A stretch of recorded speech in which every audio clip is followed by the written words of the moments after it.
Today's October 5th. The postseason is on fire. What's it going to take to give the Pirates a chance at playing in Buctober?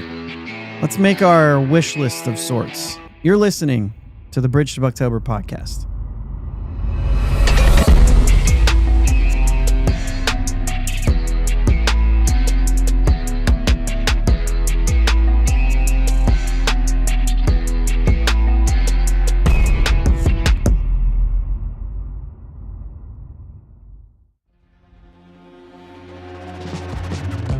Yins, guys. Thank you for listening to the Bridge to Buctober podcast, where we talk all about the Pittsburgh Pirates and that. My name is Josh, and I'm joined as always by my brother Jake. What's up, Jake? What's going on, man? I actually had I'm sitting here, all the buttons and all the things that I'm pushing, and we just about got through that intro, and I was like, I don't remember what I'm supposed to hit next because I was just looking at Martin's. The Bridge to Buctober just got a lot longer last Monday. What's up, chat? So thoughts. Yeah, thoughts. We are going to attempt to do some sort of wish list here early in the off season, because we don't have a postseason team and we've got nothing else to talk about. How about the Blue Jays? How about them? Let's get them to America.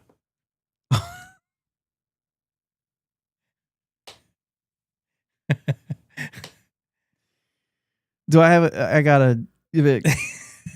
Just when I think you couldn't possibly. Man.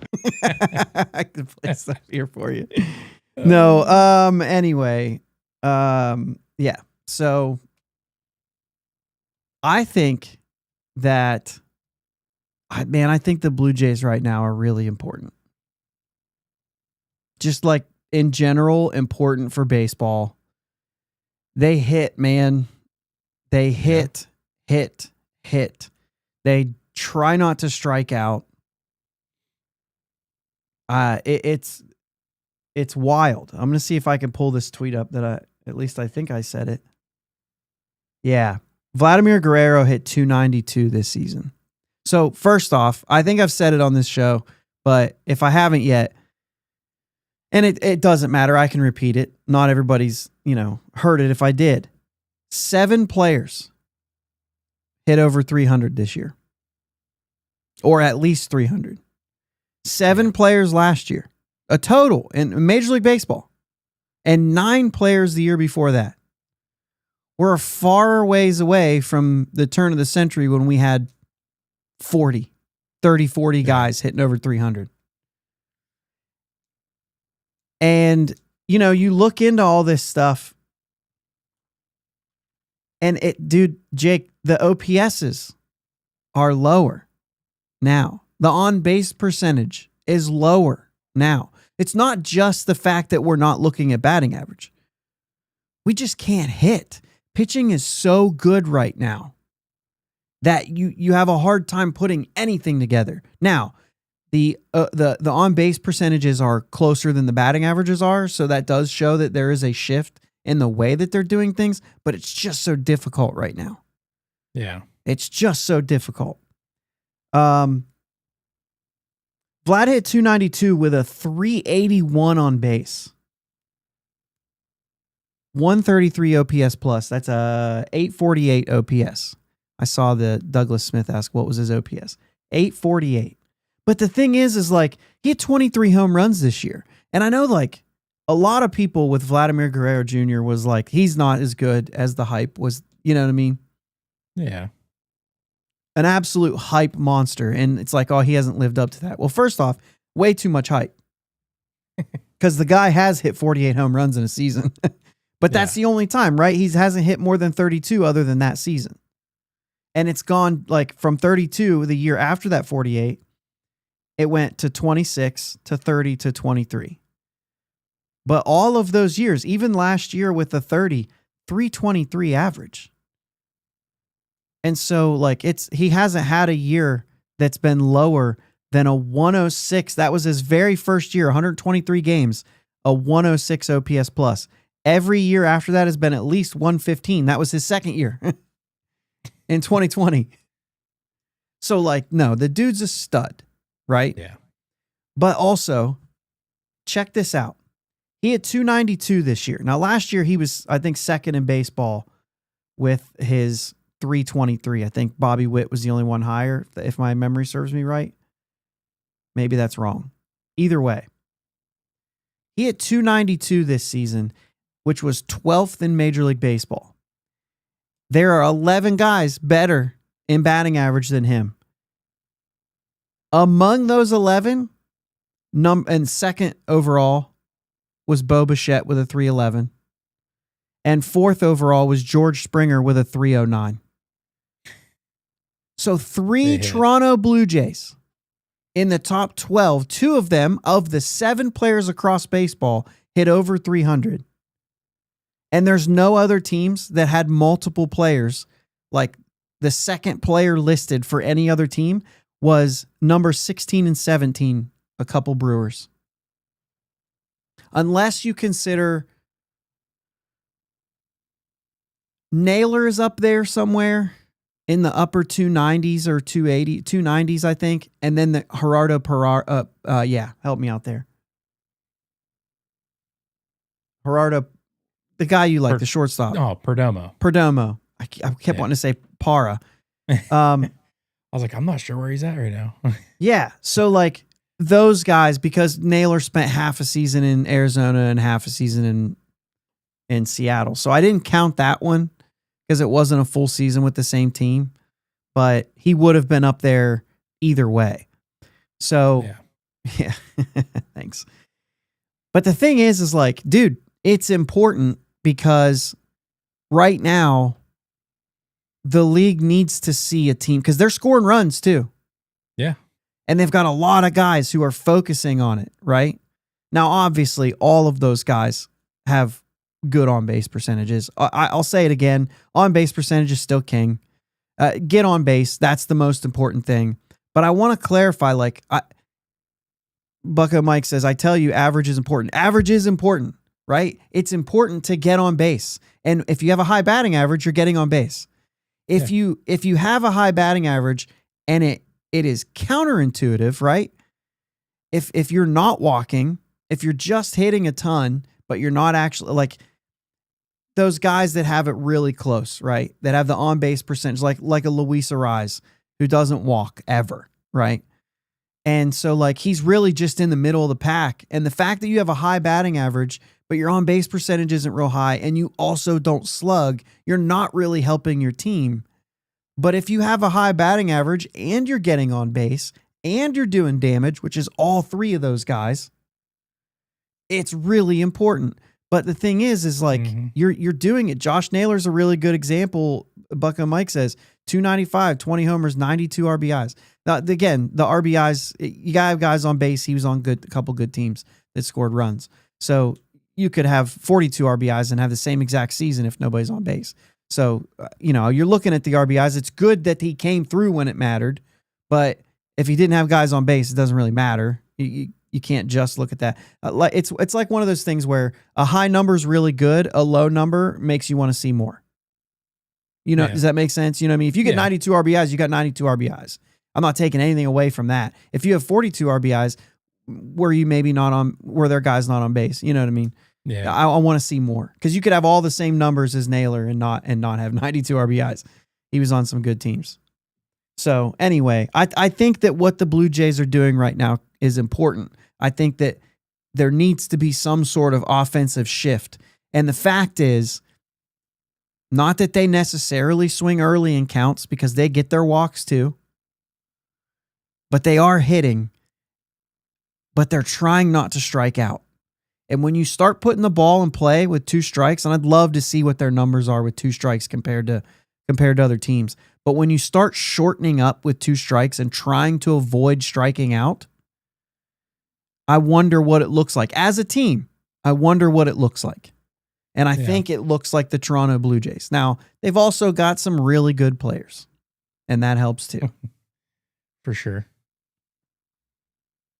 So there, see, this is a big one. Naylor, 264 runners in scoring position. Like, that's really good. Yeah. And I know we think of like, well, 264, he had a 295 average. It's a lot harder to hit with runners in scoring position, guys. A lot harder. 264 is a really good average. A league average with runners in scoring position is a lot lower than just league average, I think. Yeah. So anyway, hitting's down basically. And I might do like more of a dive into that on one of my weekly. Yeah, Doug, this is a great point, and we may as well go over this right now because I know the chatter right now is happening. There's been some talk about Matt Haig, and he is coming back. There still is some other guys who we don't know about, but Matt Haig is coming back. And I saw comments, the offense was terrible. How could we possibly bring him back? You can say your piece on it, but I'll say he was there for 1 year. You're not going to learn something about a hitting coach when he's there for 1 year and he has guys on his team who aren't great. How do you move on from, how do you hold that against him? But also, how do you make a big difference when you're dealing with some of the roster that was even there? Yeah. You know what I'm saying? Martin says, got rid of Matt Haig and that helped them, huh? No, they've been doing this for a while. They haven't had the pitching side of things figured out, but they've been doing this. Like I said, I mean, Vlad's average went down this year. So it's not that. Actually pulling Matt Haig from that organization, who he was in the minor leagues coaching a lot of those guys that came up with this, right? A lot of those guys came up. Holy, Bucko Mike puts a Bo Bichette stat out there. 391 with runners in 381. He corrected himself. 381 with runners in scoring position for Bo Bichette. That's amazing. Bo or Dante, who's better? Bo. Oh yeah, already? Yeah. I still think so. Dante, but I think Dante hit for more power, but I think by the end of it, Bo Bichette might be there. So anyway, yeah. I don't know if Matt Haig is going to be good, Jake, but I'm okay with that. You don't learn a lot. Yeah. You know what I mean? You don't learn a lot from a guy in 1 year. So you gotta give him a little bit of time. Well, okay. So let me say this. I don't know if you have to, but I'm okay with it if you do. Don Kelly could build whatever staff he wants now that he's the manager, right? He has an opportunity. He could bring in whoever he wants. If he wants to bring in Matt Haig, like if he wants to keep Matt Haig there, I've got no problems with that. I don't think that I don't think that Matt Haig was our problem, I guess is what I'm saying. Right. Yeah, I agree. But as far as the rest of the staff, and there's still guys we don't know about, right? We heard about those first few guys because their contract expired. But the guys whose contract haven't expired, we don't know yet. We don't know if Tarek Brock's coming back.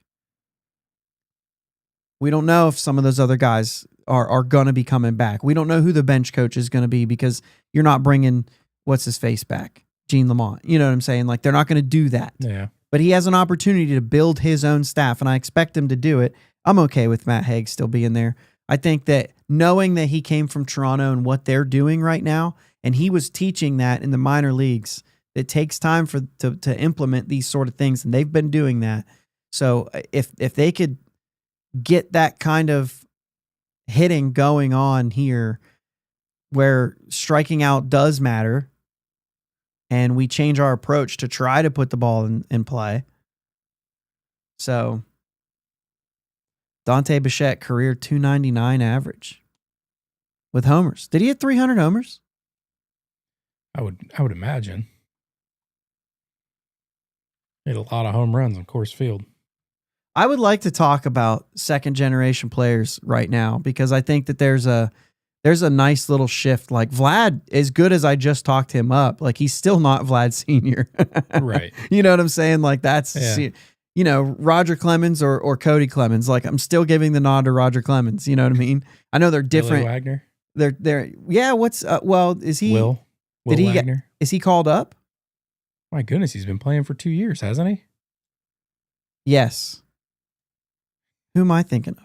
I don't know, but you got the lighters, you know what I mean? You've got obviously Bichette's and Biggio's, like Craig's better, you know what I'm saying? Like you've got all the different there's a bunch of different ones. 274 home runs for Dante Bichette. So I kind of thought it would be close to that. He was a good player. 4-time All-Star, Silver Slugger winner. But this is the one I was talking about, right? Martin brings him up right here. Dalton Varsho. Like, Dalton Varsho is better than Gary Varsho. And another guy in that same game, Cody Bellinger, better than Clay Bellinger. You know what I'm saying? Yeah. There's a lot of guys that would be fun to go down that path. This is the last thing we'll talk about, and then we'll get into our regular stuff here. But Steel City said, I'm still trying to understand the Oscar Marine move. I just don't get it. I keep trying to get it, and I don't. So listen to the shows this past week, because there was a lot of talk about that, and I talked about it a couple different times. First and foremost, I mean, it's multi-level here. First and foremost, Don Kelly has the right to build his own staff. If you're going to manage a team and you want it to work out, by all means, you do not have to continue to coach with the last guy's crew. Yeah. You have to be able to build your own staff. Yes, Oscar Marine was doing well, right? But you also understand that, like, it was reported a couple different times that there was player input that was involved in making this decision. And on Friday's show, I kind of made the case, and I'll paraphrase it, but go back and listen to Friday's show. But I kind of made the case of, like, could you imagine him just having a conversation saying, hey, I want to build my own staff. Do I have to keep him? Because you guys have been doing really good. You know what I mean? And then so I don't want to do the whole thing, because I want you to go listen to Friday's show if you haven't. But go listen to that. And just for that part of it alone, if the players are saying, no, I think we can do better, which is what was reported, I just don't know how you argue with that. Right. If the players are saying we think we can do better under somebody else, then I can't have a problem with the move. Especially when I also believe that, like, Don Kelly has a right to build his own coaching staff and to bring in his guys. And so I think that that's important. You know what I mean? Like, he coached that whole year with Derek Shelton's crew. And I imagine you would get a lot of returning guys. He was also on that crew. Yeah. So, you know what I mean? So it makes sense. But I don't know, man. I don't know that I have a problem with it, really. And the fact that it was his contract expired and we don't have to renew it. Those guys aren't fired. They're just not bringing them back. You know what I mean? Yeah. So there might be some firings. I still would be surprised. If I would like to know if Tarek Brock comes back, I would like to know why. Right? Because our outfield's atrocious, and he's at least say, like, you can continue to be the first base coach, but we're getting somebody else in here for the outfielders. Yeah. You know, if that's the case, if they really like him and want him to stay, but we got to get somebody else speaking into this outfield.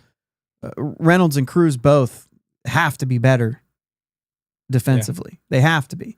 And Reynolds has been before, and Cruz has the athleticism to be better. So get a different voice in there. Yeah, I like that. All right, Jake, let's start with Andrew McCutchen. I don't have a whole lot here. I really don't. I think for me, I want to hear what you have to say first and then see how it kind of goes from there. But I guess point blank, is he coming back? Do you think that Andrew McCutchen comes back to the Pirates? I do. I think he's gonna test. I don't know that he's gonna get a contract from a team who is gonna be up front a contender right away. Okay. I don't know if he'll get the contract that basically that puts him in the position to contend right away in the offseason. That makes sense. So, like, I don't think, unless there's like a team that's like, I'm trying to think of how to word this, because it's not like the Yankees aren't going to sign McCutchen.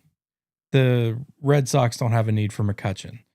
The teams that are in the mix every year the Phillies aren't going to need McCutchen. Maybe pump the brake on the Phillies a little bit though. They got more money. Real Muto is gone. Schwarber's gone. Castellanos is gone. Maybe. Well, right. They're all their contracts are up. Yeah. So if they don't bring all those guys back, you could see it. I could, but I don't. He's not Steel City. I don't like the narrative that he's straight up DH all the time. But now that he's going to be 39, I don't know. I think he got moved to DH too soon, but that's a whole nother topic. Yeah, that's probably a whole nother topic. Steel City, you said Kutch's tweet to DiNardo freaked me out. Why? Do you, because you haven't said, do you not want him back? And so when he laughs saying that it's over, you think that he is coming back? Or I'd like to see what you think there. Bucko Mike says maybe Milwaukee, go back to Milwaukee. That's the only reason I was thinking the same thing when you said Philly. It was like, well, they've had him before and it's still close. You know what I'm saying? So he would sign there too, because he'd still be somewhat close to home.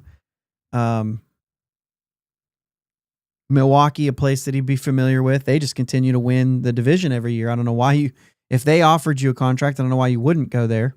Yeah. Bucko Mike said Guardians can use him. I'm actually not sure about that unless you're trying to use him in the outfield. I guess you could say Manzardo could play first base more because he did the majority of the DH. They're not good at first base, so a lot of their first basemen are also DHing.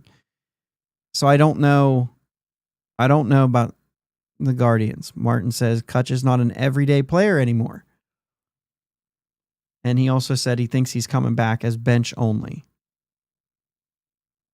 So, yeah, I mean, I kind of see where you were saying if he's not an everyday player, does he come back here with that job? But you're saying he's going to test the waters and he's going to basically find out that he's going to land back in Pittsburgh. I think he's going to kind of poke his head out there. I think he wants to remain a Pirate, but I think that unless they do something to prove that they're actually trying to win this time around, then he really doesn't, why stay? Yeah. Shared says that here. He may wait and see and sign late to see what off-season moves are made. Yeah, and Steel City said, I think Kutch is so absolutely fed up with the way this team is managed. And I believe he's not coming back. And he's mad about it. Yeah, I think all of that is still, he would want to be here. But if it's not getting better, he just can't. Yeah. His days are numbered. Father Time is undefeated. Yeah. How much longer does he have? I mean, like you said, 39? I mean, if he comes back as a bench role, he's not a DH bench role. He's going to have to play the outfield. 100%. If he plays a bench role, he has to play the outfield.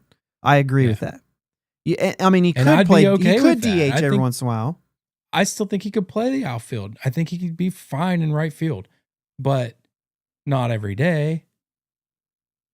So I don't have a problem with him coming back for. I don't think $5 million is pricey for a bench guy. But no. I mean, in Pittsburgh, maybe.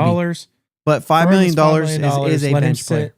Yeah, let him sit the bench, let him play some outfield, let him take some bats at the DH. But, he just doesn't play every game anymore.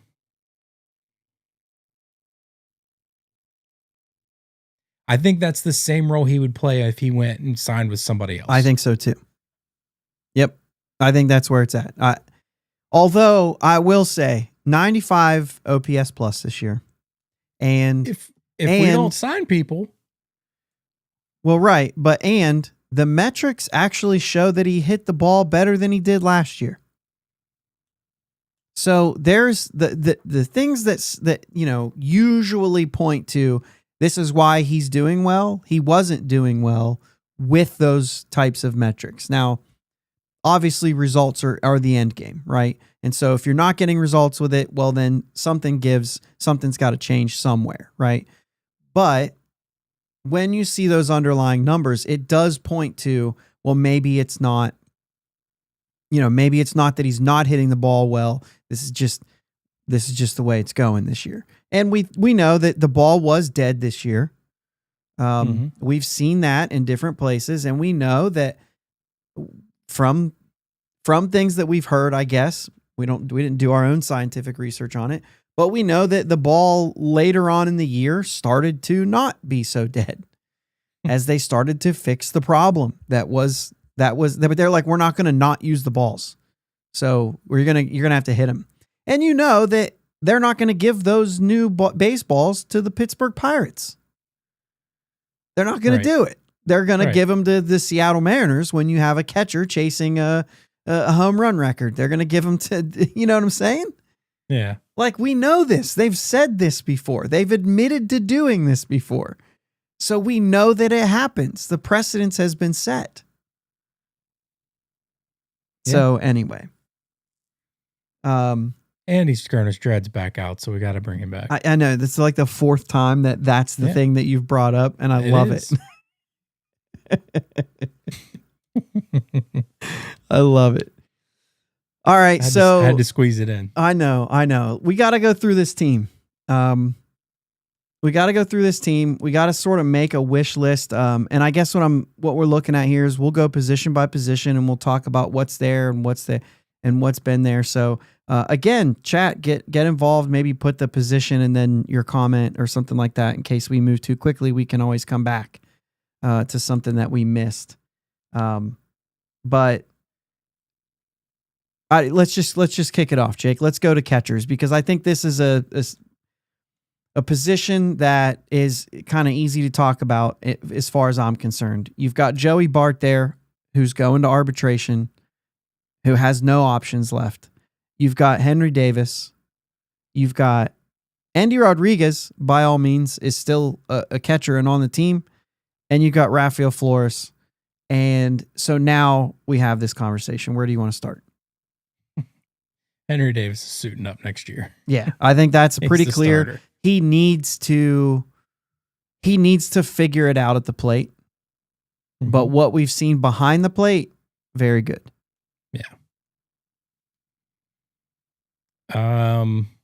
Joey Bart, I say we, part ways with him, trade him, figure something out. I understand that he got on base well, but there was just nothing else there. Like, I need my backup catcher to be more defensive than offensive. So I really, for the record, he started as many games. He played in as many games as Henry Davis. Like, right, but it is an even 50-50 split. But it's not going to be a 50-50 split, I don't think, moving forward. Catcher almost always is. I know that if you have like a stud, but like Henry Davis doesn't hit enough to be the guy every day and then just have somebody else catch. He has to be able to hit. He's going to catch Bubba. He's going to catch Skeens, and he's going to catch one more guy. And then another catcher, whether that's Bart or Flores or whatever, is going to get the other two. And then sometimes you're going to get somebody else when it's day game after night game. Or if you don't split those guys up, you know what I'm saying? Yeah. Like you're going to have something like that. But we know that that's 3-2. That'll add up. That difference will. And like I said, it'll happen in different ways too. And Bart had some opportunities to DH as well. That's actually a good question. I said that they played as much as each other, but I should say when it came to catcher, they each caught 83 games. There was also 5 games at DH for Joey Bart and 1 so like in total games, Joey Bart more. But catching 83 and 83 with Endy in 9, Brett Sullivan in 3, and Rafael Flores caught 1. So, and those might be games started.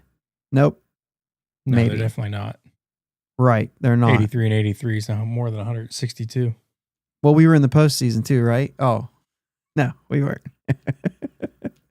You're right. Those are just games. How many caught. times this past week? I thought have you that Flores watched, caught twice though. He did not. He only caught once. Say that again. How many times this past week have you watched the Cueto clip? I've seen it a few times. Circle around. Do you still look back at that and love it, or do you resent the fact that that's the last thing we've had? Oh, I love it. Yeah. I see a lot of resentment because it's been so long and that's all we can hold on to. Dude, that's an amazing moment to hold on to. Moment. You would hold on to hold it. on to that Go either ahead. way. Yeah, either way. You're going to hold on to that. You're going to hold on to that whether you're making the playoffs again or not. Mm-hmm. All right, so I will disagree on the Joey Bart front. I think that there's still more that he can do offensively. I don't think he's going to be all that expensive. And so I think you go to arbitration with him, you go ahead and you do the whole thing, or hopefully just sign him and you don't have to go to arbitration. But I would keep him around. They would be 1 and 2 for me again. And I would be working Flores in there to see if he can catch. And for me, Andy Rodriguez is done. He's no longer a catcher. Dude, he might be done. Just done. Done. But either way, he's not catching. Yeah. Go find another position. Get a first baseman, get an outfielder's glove, do something else. You're not going to throw the ball every play. Your arm's shot, dude. He's not going to make it anywhere as a second baseman, I don't think so. I'm not worried about that. I know he's played some second. It's going to be right field, first base for me. And if you can't figure out your way in hitting, you won't have a very long career. Yeah. I think that's his future. I just don't see it. Prove me wrong, I guess, is how I'll say it. But for me, he's got 2 options. He's still league minimum. I don't care leaving him on the roster and giving him a shot to hit, right? We've seen him hit before, so I'm fine with that. We just haven't seen it at the major league level. He's got options. We can send him down. We can get him working on a new position. And if he starts hitting and he forces his way in, by all means, good for you. Otherwise, I can't. You know what I mean? As far as Flores goes, I like the bat. You have to get something from that David Bednar trade. Bednar doesn't look like he's going to pitch in the DS at all because they're losing by like 40. Yeah. So, but Bednar's a dog. Yeah. I'm sticking with those 2, and the reason is, and I see we got in the chat here, Victor Caratini will be signed. I'm just not spending money. My money unless you can get him for the same thing that you can get Joey Bart for, he's going to sign somewhere else probably. I can't bank on that. I'm just going to keep Joey Bart. I'm fine with that too. I'm not. I don't know. Like I said, he had the highest on base percentage on any team. I didn't say that out loud. You and I talked. Highest on base percentage of anybody on the team. I can't hate the offense because of that. I mean, he got on better than anyone else got on. And he needs to have more power. 4 homers isn't going to cut it. But if he can get more home runs, again, go back to getting more home runs, right? Yeah. Then I've got no problem keeping him around as a bad defensive catcher. You will have the challenge system. The ABS challenge system will be in place next year. So if he misses strikes, we can challenge and get those back. I don't like that. I still think catcher framing is going to be extremely important. The less you have to challenge, the better. The more you make the other team challenge, the better. So yes, pitch framing for catchers is still going to be extremely important. We are not losing that. It is very important. Yeah. You only get 2 challenges to miss. If you have to challenge a bunch of times a game because he can't catch a strike right, then you're going to challenge ones that are off as well. Yeah. So I understand that that's a thing still, but if he hits, I also understand that you're better off. Steel City said, I want 2024 Bart. Yeah. I mean, like it has to happen. So, all right, let's go to the next thing there. You don't have anything else on catcher? No. Okay. Flores 25 homers next year? No. Okay. And if Kutch doesn't come back, you carry 3 catchers, by the way. You might carry 3 catchers anyway with you talking about like certain lefties that are thrown. Flores could play first. You know what I'm saying? Yeah, maybe. I would carry 3 catchers in this situation. Could carry 3 catchers. First base, Spencer Horwitz, best hitter on the team, basically, as far as statistics go in 2025. I don't think that he's the best talent, but he had the best season. And Manuel Valdez and Jared Triolo. This will be the first time we mention Triolo. We will mention him 3 more times after this. But that's basically our first baseman from this year. And where are you at with where we are on first? Now, just to throw this out there, we also have Rafael Flores and all the guys that played first base, including Billy Cook, Nick Solak, Peguero, Andy, Matt Gorski. We don't have him anymore. You know what I'm saying? Like, and there's some of those guys that are going to be gone anyway. Yeah, I mean, we're set at first base. Not touching it. You feel Not good. touching You got Flores backing up. You got possibly Triolo if he's still there backing up, depending on how we communicate. Triolo. Nick York can play it. Flores, I think I just said. There's options there to back up first base. Yeah. Joey Bart could even, I mean, he was trying it at one point. We'll see. Reynolds was trying it at one point. Yeah, maybe. If that's what that was. How about Emmanuel Valdez? He does have an option next year. He's not an arbitration guy. Is this just the guy that's on the roster till somebody takes his spot, or do you think they probably try to keep him on the roster? With a guy like him, I think they'll make an attempt to keep him. But I don't think they'll be sad to. There's guys in front of him, basically. Yeah. Okay. Yeah. Second base, which really Valdez, I don't have Valdez written down on our notes here, but like he's also actually involved in the second base too. That's, I think, his natural position. We just never saw it. Nick Gonzalez, Nick York, Jared Triolo again, Leover Peguero, Sung-Chae Chang. These are all guys here. Peguero has no options. Everybody else at least has one. Nick York will have 2.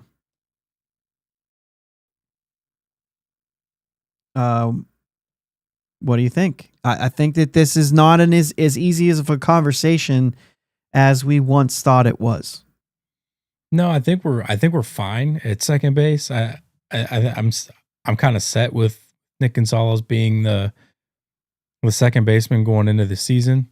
I'm good with Nick York being a good option as well. Mm-hmm. But I'm also not opposed to, if you hear a name that is an upgrade, then do it. Really? Like if there's a trade out there that comes about and it's a clear cut, this guy's better. No doubt, this guy's better. As much as I like him, I want to make this team better. And you think that that's a position that you would target? Like, we understand there's only No, you're limited. You're limited. Not say target. Okay, but you're limited in how many moves you're going to be able to make to improve. So if you improve second base, that means you might not improve shortstop or third base. Or let me hit you in the pains a little bit. How about you don't get to improve left field if you do this? No, that's not what I'm saying. I'm not saying, obviously those are priority ones. We're just talking about second base right now. Yeah. We're not talking about them in order of priority.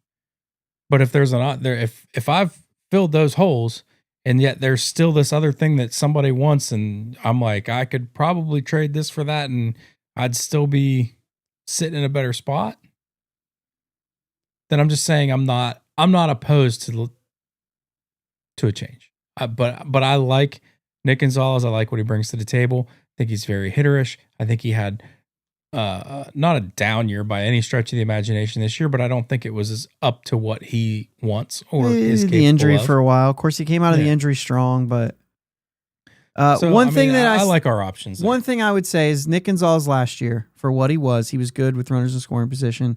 This year, he was not.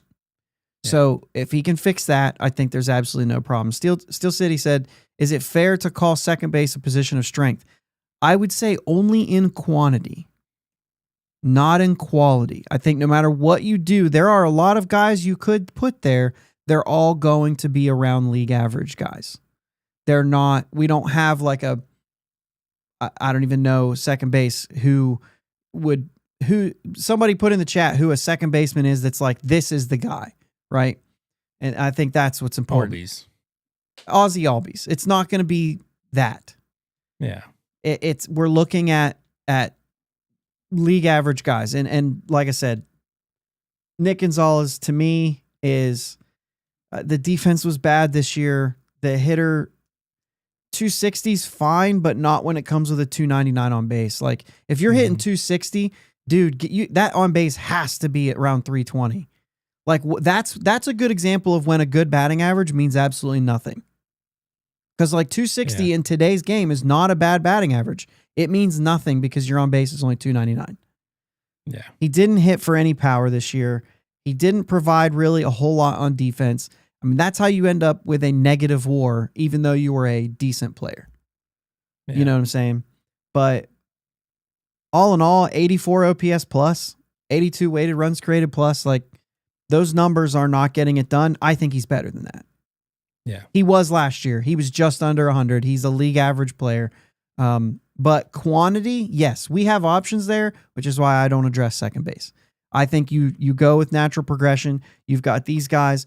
Shoot, if Termar Johnson somehow figures it out, you know what I mean? Same sort of thing for him. If he can figure out how to get the pop back, you never know.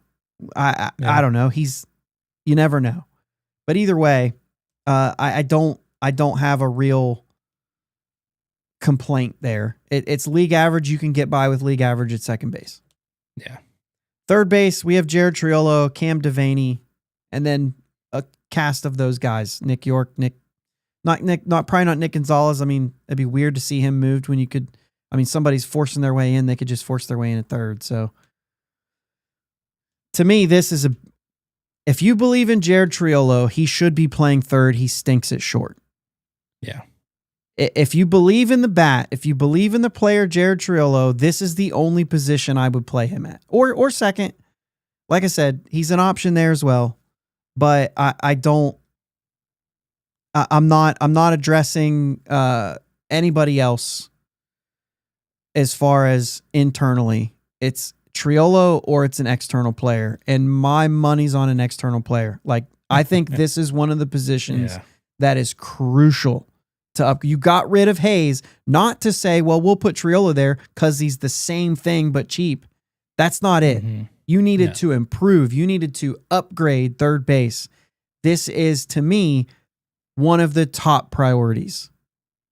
Yeah. Third base is.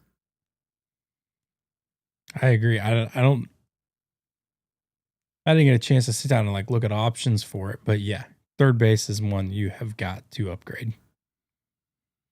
And that's why I say second base I could leave alone, because I just think that you only have so many moves in you.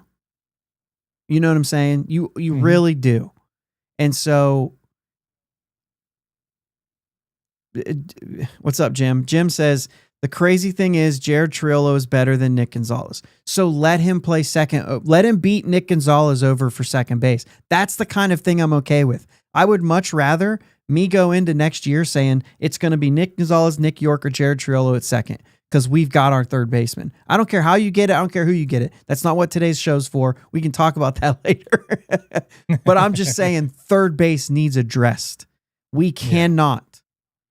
Defensively, yes, Triolo is going to be great. And if you go out and you get some shortstop that we just never thought you would get, Bo Bichette's on the block or out there ready to go, and you bring in Bo Bichette and some just killer in left field that we never thought you could do, then I'll say, all right, Triolo can play third because you did enough. I don't know if I don't know that that's going to be there. Jim, I just don't agree with you that Nick Gonzalez stinks. He had a bad season. I don't think that he stinks. I can't get behind that. No. Or Nick York. I like the player. I don't think 82 doesn't stink. 42, that's Henry Davis at the plate. That stinks. He's below league average. He was right around league average last year. League average is far from stinks. Far from it. If you're 100 OPS, or I'm sorry, 100 OPS plus, then we're fine. Like you're a league average, you're a major leaguer. You do not stink. So 82 does not stink. I just don't think so. Not when he was over.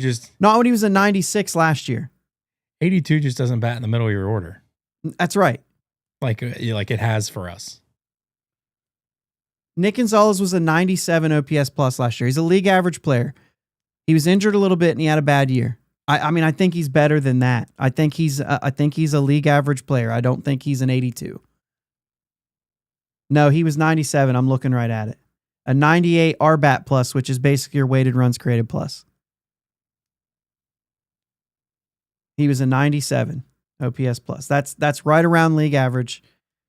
Playing a non-premium position, 100% right. So I'm okay with that. Yeah. All I'm saying is he's not an 82 OPS plus player. And if he is again next year, then I'll raise my hand and we'll move on to the next thing. He won't last though. He won't last. Right. Weighted runs created plus. You can look at that or not. I mean, I'm looking at Baseball Reference. RBAT plus is essentially the batting runs is computed for WAR. It's comparable to weighted runs created plus. They have him at a 98. It's all the same anyway. So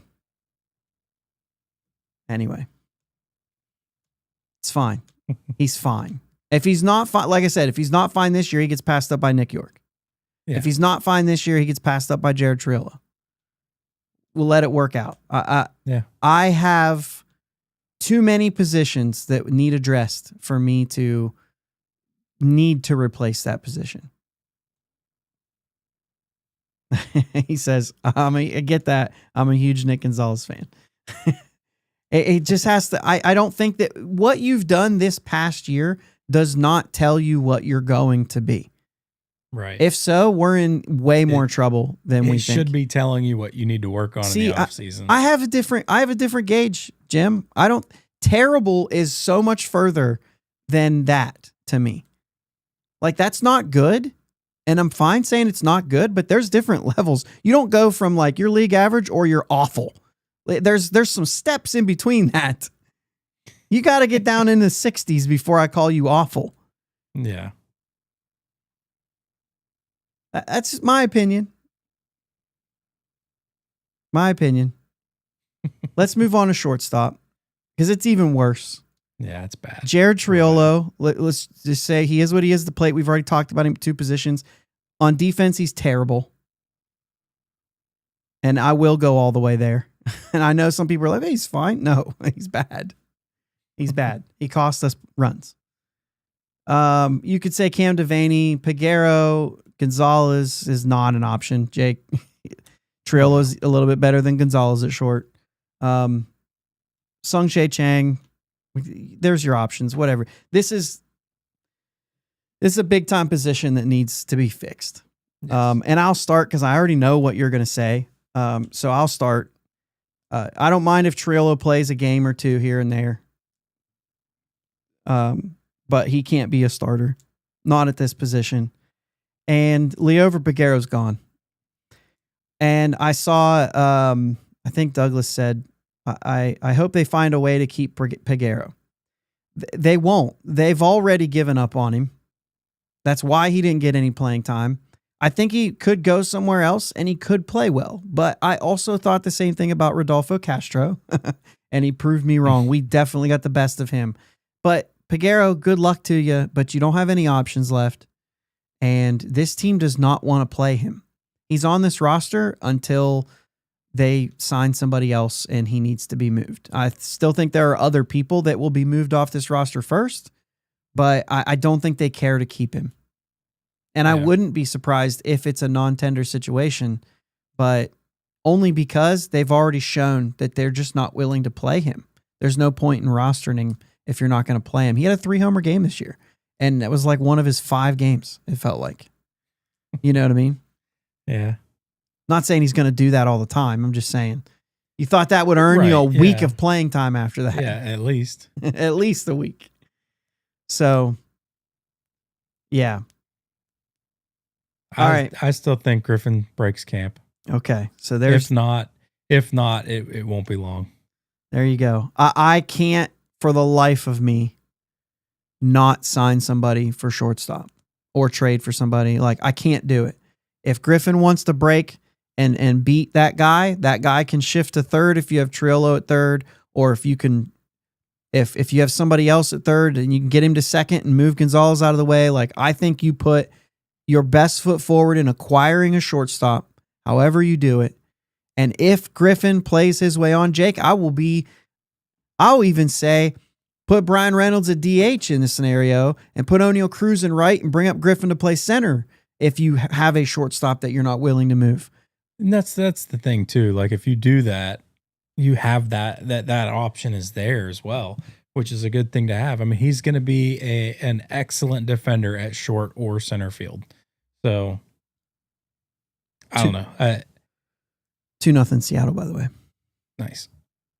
But I don't know. To me, I mean, you go back a few episodes, like, I don't know, when I was talking about all the moves. And I was like, trade for this shortstop, Geraldo Perdomo. When Griffin's ready, Perdomo can slide to third and Griffin slides in at short. Like, yeah, I agree with you that signing a shortstop is key, but it's got to be a good one. It just has to be. Yeah. And you're not trading, by the way. After that episode when we were talking about that. Yeah, he went off. He went off, and he is probably an MVP finalist at this point. Yeah. Yeah. Perdomo's 7.0 WAR this year. Crazy. What a season for him. I just can't help but think, like, dude, this is your position. You have very few on the field that are like game-changing positions. And this is absolutely one of them. And this team, without getting some sort of impact player, some sort of guy that can step in and be really good. I mean, I'm not kidding. Like, do you believe in Bo Bichette? You know what I'm saying? Like, yeah, I'm kind of there. Like, they need to go pay for somebody. There's no way they can get him. Right. But I think you need to be talking to everyone. Jake, you look at the Cleveland Guardians this year. They're not good, but they had Jose Ramirez and they made the playoffs. Yeah. We talked about the Royals last year. Were not good offensively, but they had Bobby Witt. And he had a better year last year than he did this year. But they had Bobby Witt, and they made the postseason. That's it, dude. And Jim says Bo Bichette is going to get $200 million. He would need $250 million if he's going to come here. It's going to cost more, but you have to be in the market. You have to be. Yeah. If you're going to, like, they're not going to get him, Jim. I know that. But, like, they absolutely should be trying. If that's the one position that you go out and make a huge signing, that's what I would do. Yeah, that'd be awesome. Because what are you going to do otherwise? You know how much money they would make by signing him? I don't know. I don't know that he's a name like that. It would make him a name. It would make him a name, but he's like the fourth biggest name on that team. They would sell so many jerseys right away. Yeah, but jerseys, though, that goes back to MLB. The Pirates ain't making money off jerseys. Not that much. That goes back to Nike and MLB.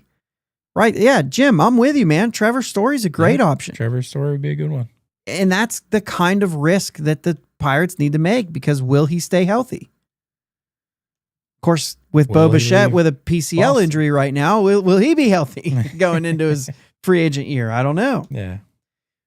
But I think there's more options at shortstop than there are in left field. Yeah. You know what I mean? If I'm going to make a big time impact signing, I mean, it has to happen at both places. Let's go ahead and move on to left field, Jake. Canario, Sawinski, Simon, Bay, Cook. We don't have an option. Buy. There's nobody there. Nobody. There's nobody there. Cook defensively. I'm done. That's my list, right? That's it. It really is it. You're not bringing, you're going to keep either Canario, maybe both, Canario, Sawinski, and you're going to at least keep them on the roster as long as it takes. Yeah. Till you get a left fielder. They'll probably do that. But I'm thinking, I mean, you know me, Wilyer Abreu is my target. Maybe Cedon Rafaela. I don't know how you work that out. He's fantastic in center. I couldn't imagine having him on the same team as Cruz and not having him in center. Mm-hmm. You want a guy that, I think Abreu probably, being that he's left-handed, probably opens up more for power. It could be somebody else, but I think left field with no free agency.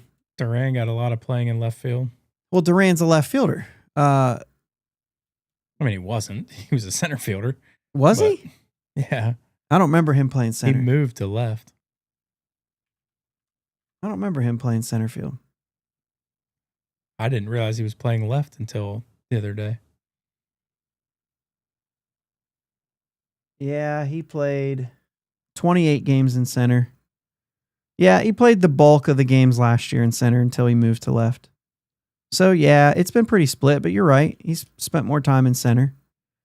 Much better left fielder. Probably why he got moved. Yeah, well, maybe not much better. There's some good numbers there. Either way, he's a left fielder. Yeah, but he's almost done. Like, I'm not signing him. He's already making money. These other guys aren't. I'm going to go after Abreu. Let Duran be their star, their MVP guy. I'd rather have Abreu. Gold Glove under the belt. You know what I mean? 20-plus homer guyer. I'm going that way. But whatever it ends up being, there's other options around the league too. I was rooting for Boston, obviously, but I also wanted them to really get exposed on the mound so that they would need to go after pitching. Yeah. And so we could say, we got some pitching. You can have them. All right. Yeah. I mean, left field is the most boring conversation because it's literally the sky's the limit. Go find someone somewhere and figure that out. Yeah. Center field's going to be O'Neal Cruz. All the same guys that we just listed is going to be there. Ryan Kreidler, if you guys have never heard of him, he's also on our 40-man roster. He's essentially a utility player. He's played pretty much everywhere on the field. He's gone, essentially. He's not going to be there very long. Yeah. I've never even, like most people have never even heard the name. He's played a lot of center, played a lot of short, third, second, both corners. He's been everywhere, and he's played some in the majors, but no options. 28 years old. See ya. All right, it's O'Neal Cruz, and there has to be something fixed with O'Neal Cruz. There has to be. Willie Castro, didn't we bring this up one other time? And Bucko Mike says they'll probably bring in Willie Castro to play short. But didn't you look up his runners in scoring position and Castro was really good? So I don't know. Maybe they will. Maybe they'll try to get sneaky with something. But even if they do that, it's an upgrade. So I don't really know.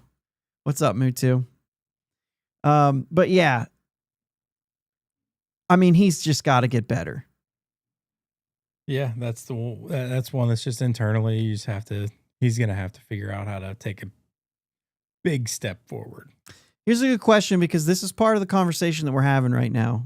Jim asks, would you entertain trading Cruz? I'd entertain it at this point. They'd have to blow me away. I'm about all the way out on it. And the only reason I'm that way is because you're selling low. I think you're selling low on him. I think you have a better shot of him coming back and actually being better than you do getting a return that will actually help your team. If you trade him now, it's for low-level minor leaguers. Maybe high pedigree, but low-level minor leaguers. I can't imagine getting a major league player back for O'Neal Cruz right now. Everybody sees the potential that's there, though. Doesn't matter. If he didn't put it together, they're not going to be like, well, we see it, though, so we'll go ahead and give you some serious baseball players. No. They're going to be like, well, I don't know. You know what I mean? If you're looking to offload him. But if you're smart on your end, you're not going to get rid of him for those players. So it would be a back and forth thing. And but we really want him. Well, why do you really want him? You obviously see something. So why would I take your low-level minor leaguers when you see something in him? And if you're not going to give me what we need, then we just won't make a deal. That's why it's an entertaining thing. It's not I'm trading Cruz.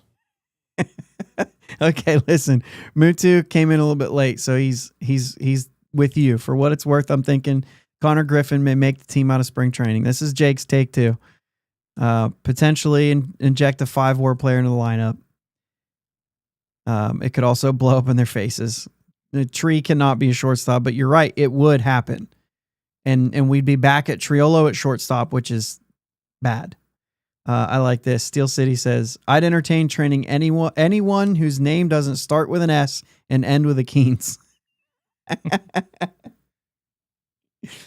I think the more you trade away, the harder this gets, and you may as well trade Skeens.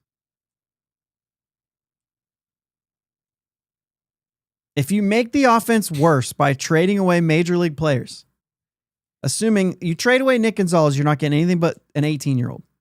Yeah. Like I said, if you want a good player, he'll be 18 years old. You know what I'm saying? You're not going to get anybody close. And you have career worst season from Brian Reynolds. You trade him, you're not getting back a good return. You're selling low on O'Neal Cruz. You're not getting a good return. Spencer Horwitz is the only thing, and his level is not enough to get back something that makes it worth it. So call Spencer Horwitz Keens, because you're not trading him either. His name starts with an S and ends with a Keens. I got that. Yeah, okay. But it starts with an H. Spencer Horwitz Keens. I get Spencer, but I have to do it the whole way to make it better. Shorwitz Keens. Is that better? The point is I just don't think. Yeah, Sherrod says trading Cruz may bring a Josh Bell return. You're getting Will Crow and Eddie Yean. Or Jean, however you actually say it. There you go, Mike. See? Castro 272 with runners in scoring position. Actually wouldn't be, if that's the best you do, at least it's better than Triolo. Although that wouldn't be enough. Martin says he would trade Keller, Cruz, and Santana. I just think you're making the team worse at that point. I don't know. All right, so let's move on to right field because we got Brian Reynolds out there. And obviously desperate for a bounce back year from Brian Reynolds. Nothing works without Cruz and Reynolds being good. Right. Nothing. Right. Nothing works.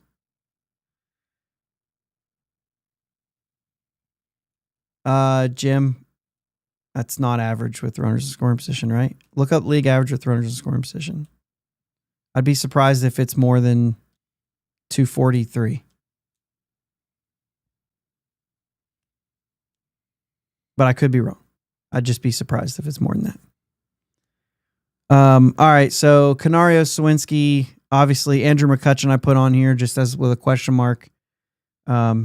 York, Cook. I mean, there's just no options behind Brian Reynolds. So if Kutch is gone, they're probably going with Flores at DH. They're probably not going to move Reynolds to DH and then get more. In a perfect world, Jake, I'd go get a center fielder. I'd go get a real center fielder, and I'd either move, or maybe both, but either move Cruz to right or DH and move Reynolds to DH or keep him in right. You got to figure something out. Having both those guys on the field at the same time right now is not necessarily good. And both, yeah. I know Reynolds hits better at DH right now anyway. So maybe, I think if you have DH in a place where you can mix it in and not just have this guy's only a DH, but let him go out and be athletic a little bit and then do some days of DH, I think you might be able to work it out a little more. But I just don't know, man. I just don't know. This is a really good point for Steel City. Have to have a team who gets runners in scoring position to have runners in scoring position stats matter. Reynolds was actually fine defensively this year. That's good because, last year was pretty bad. And I know for part of the year this year, his defense was really bad too. The best thing about his defense is his arm. And if you remember early in the season, he didn't have an arm. Yeah. That was this year, right? He was DHing a lot early in the season because of the shoulder. Yeah, because my memory's really bad. That's what I thought. All right. So that's good. Maybe Reynolds bounces back. Listen, Reynolds has had seasons where he's been good on defense. Right? He's actually had good defensive years. So I don't think it's all gone. I will go back to, if you play left field at PNC Park, your defensive stats will be increased naturally. There's more room to roam. It doesn't matter if it makes sense or not. We saw Corey Dickerson, a career bad fielder, a defensive liability, came to Pittsburgh and won a Gold Glove. He left Pittsburgh after that and went right back to being a defensive liability. Tommy Pham, his metrics were good. If you watch him play, you think, oh my gosh, that guy's terrible. His metrics started to be good. Now, they ended up bad, but they were good for a while. You know what I'm saying? Yeah. And he knows what to do. He'll tell you that. He knows what to do. But the thing is like, if you get somebody like Wilyer Abreu, I'd be tempted to see what Cruz would look like in left field or Reynolds would look like in left field and let your Gold Glove right fielder go out and play Gold Glove right field. But I'd probably still put Abreu in left. I'd be curious, though, to test that out because left field boosts numbers, I think, big time. But either way. All right, so we've gone around. Essentially, we're coming back to the same thing, and I understand that. But it's good to get a level set. Your number one things to acquire this offseason is left field and then shortstop / third base. If you acquire 2 players, those are the 2 players you have to acquire. If you go 3, you just double up that shortstop third base. Then you can look elsewhere. But I'm not looking elsewhere. Actually, I'll take that back. It's 10-12, so we'll do pitching next week. But I would also go to the bullpen, but we'll talk about that next week. I can't do that. So now we talk about some prospects, some Rule 5 eligibles before we get out of here, okay? Yep. Connor Griffin, number 1 prospect, shortstop, center field, 19 years old. You've said what you need to say. I'm sorry, I just saw the chat. I think Connor Griffin probably has a really good chance of making it. I think he's the real deal. I don't know if he's breaking camp. As a Pirates fan, I don't know. Now, I don't know what's going to happen with the CBA. But right now, as a Pirates fan, I think you're smart if you wait till after so you can get that extra year. And I know everybody's going to say, well, that's terrible. But really, it's smart because you get an extra year. And you know that these guys that are really special aren't going to be here for long. So you kind of owe it to the fan base to get that extra year. But I know, hot take. Hold on. Just when I think you couldn't possibly be any dumber.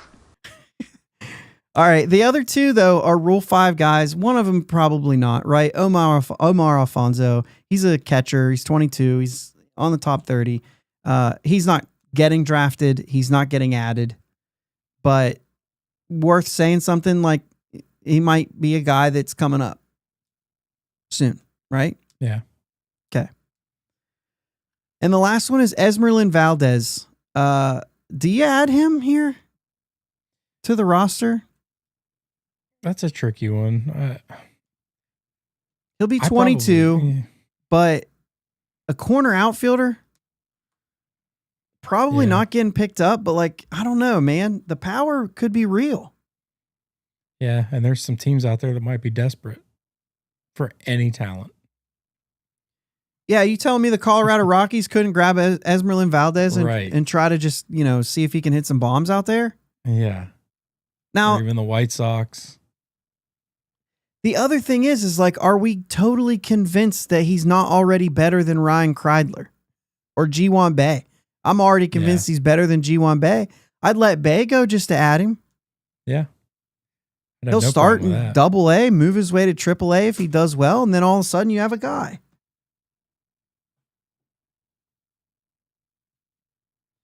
Keep playing with this pen and I keep dropping it. I just need to put it down. This is where I feel like I don't think Valdez is really a guy who probably gets picked, but you can't afford to lose him either. Like Jim said. So Miles brings up a good That's where I'm point. at, too. His fielding is poor enough that he doesn't think he gets picked up. So that's interesting. I don't know anything about his fielding. Bucket Mike says Rosati is better than Bay. I think we It's can also fair. we can all get behind that. I'm not gonna. I was gonna play You Are One Pathetic Loser. Man. Ruthless. Not gonna do that, but we'll play the. Man. You just have to know what comes after that. Anyway, yeah. This is interesting.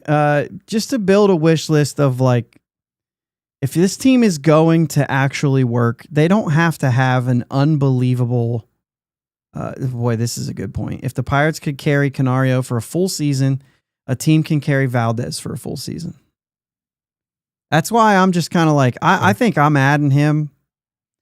We need power. If he has it and we lost him, it's just a mistake. We just can't do that. I give him another shot.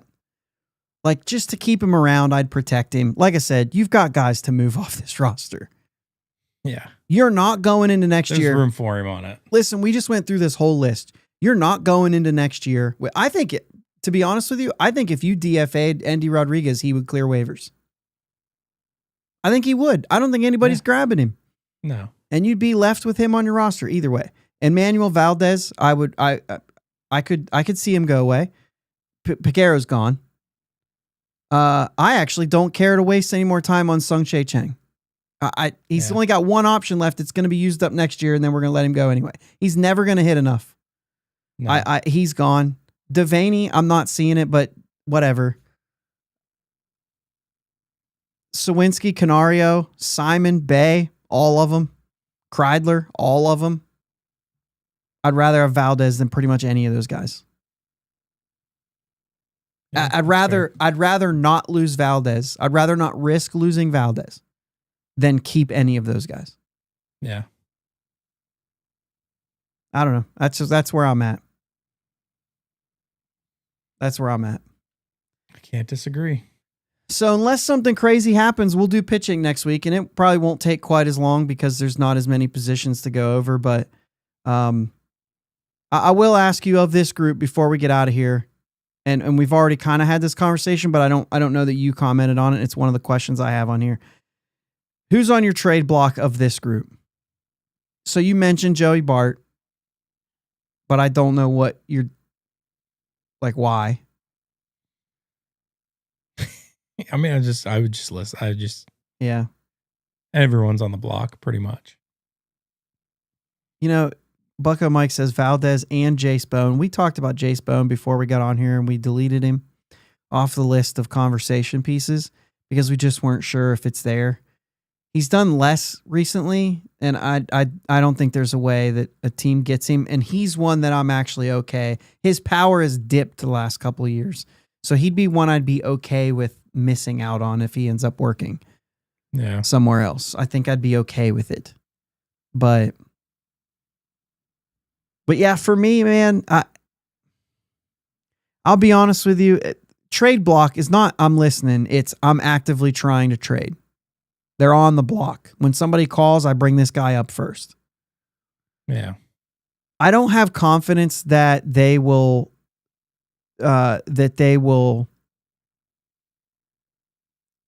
replace shortstop and third base, or else I would try to sell high on Triolo. But I don't have confidence that we'd have the backups to replace what he does. Yeah, that's fair. But other than that, I'm going to get tricky here because I'm going to talk about guys we have not talked about. And I would have Termar on the trade block. I would have Wyatt Sanford on the trade block. And I would have Daryl Morrell on the trade block. Morrell's the guy that the Dodgers couldn't sign anymore. He was committed to the Dodgers, but once they got Sasaki, we ended up getting him. So 18, still in the Dominican. I'd have him on the trade block. I would start putting some of these high profile guys, Wyatt Sanford, a really good shortstop, just needs the bat to come around. Well, he's 19 years old. So you already have the glove and the speed and everything else. You know what I mean? It's just, will the bat, I mean, he's 19, so it's not that he's not Connor Griffin yet. So I'm not saying he's not a good hitter. I'm just saying you have to count on the development to actually happen. And then Termar, I think that you just have to at least talk about it. You do have second basemen here that are going to be good enough. There's enough there that one of them is going to click to be league average. And I think that's all you can ask for from second base is league average. You could have better, sure, but that's just where I'm at. But basically all those guys, man, Steel City, he says trade Florentino. I'm reluctant on this one. Like, Florentino could be the next guy that could click the way that Connor is. He's around the same age, but like, I could see this guy making big time increases. If my top 5, I'm probably leaving alone. But Termar's number 6, and he's on the block for me. Not just I'll listen, but he's on the block. If I can add him to a trade to get that left fielder or to get that shortstop or third baseman, man, I'll move it. I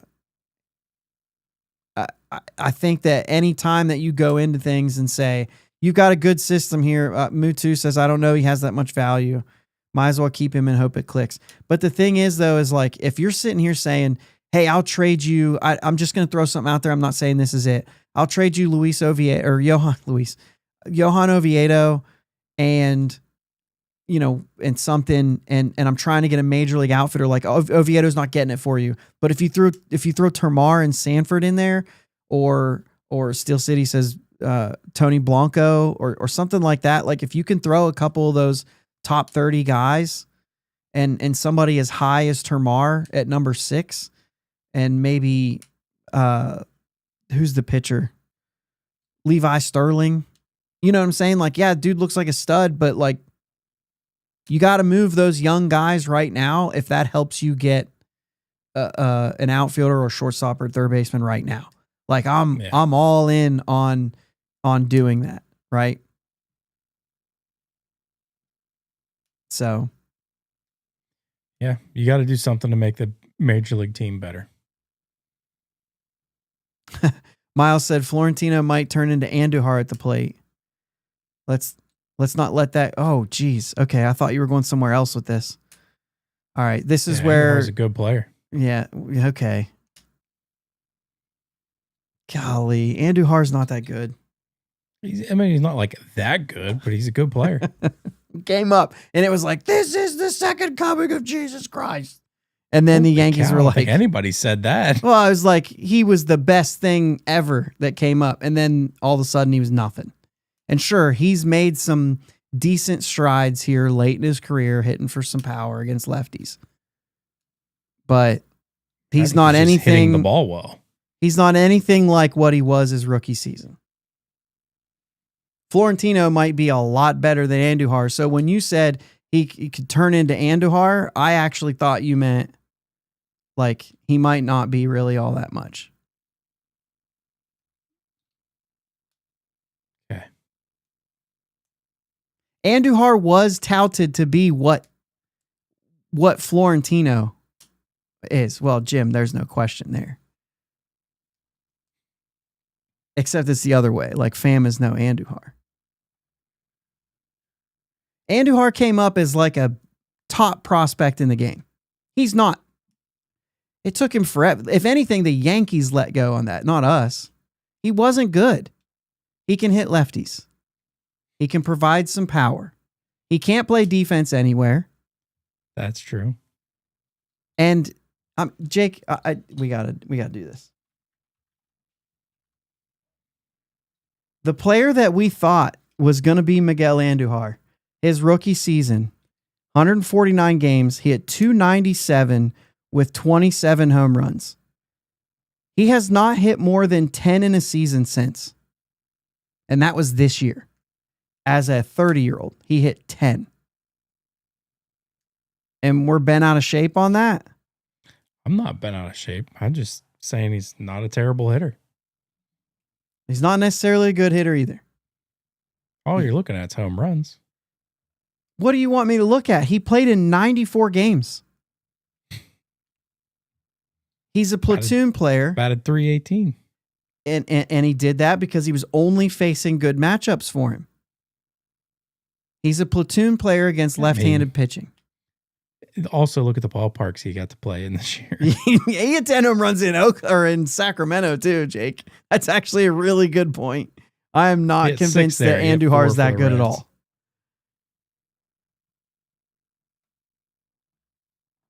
I'm looking at it right now. He actually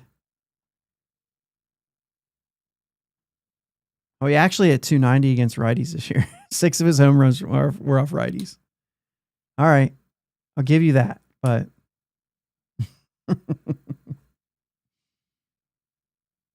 seven of his 10 home runs were hit in Sacramento. Did he get hurt? No, he's a part-time player. He didn't get hurt. He's not a starter. But he went from 573 at bats in 2018 to 47 in 2019. Oh, yes. Yes. In New York, yes. He got hurt. So that's what it is.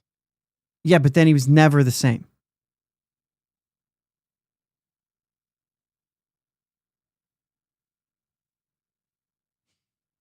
And look how he couldn't even crack. Yeah. Anyway. Let's wrap this up. Anyway.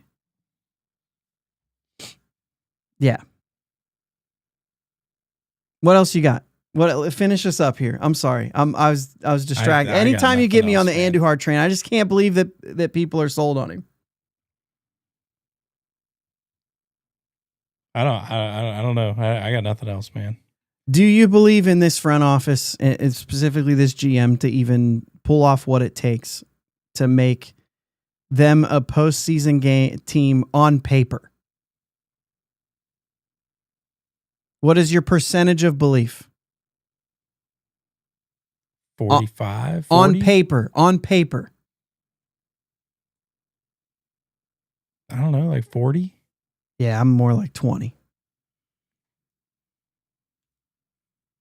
It's fine. I don't know, man.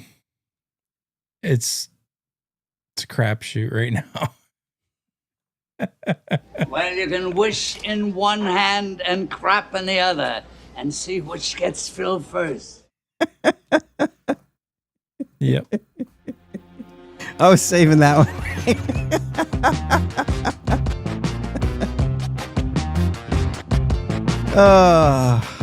This was fun. We'll do pitchers next week unless something, like I said, unless something wild happens. We'll do pitchers next week and maybe something else. Thanks for hanging out, guys. Full stop. We're done. Period. Let's go, Bucks. Let's go, Bucks. Well, you can wish in one hand and crap in the other and see which gets filled first. Man, you are one pathetic loser. Thanks for listening to my dad and Uncle Jake on the Bridge to Buctober podcast. Follow them on Twitter, Facebook, and Instagram at Bridge2Buctober. Don't forget to subscribe so you know when new episodes are released. Clear the deck, cannonball coming, and let's go Bucks.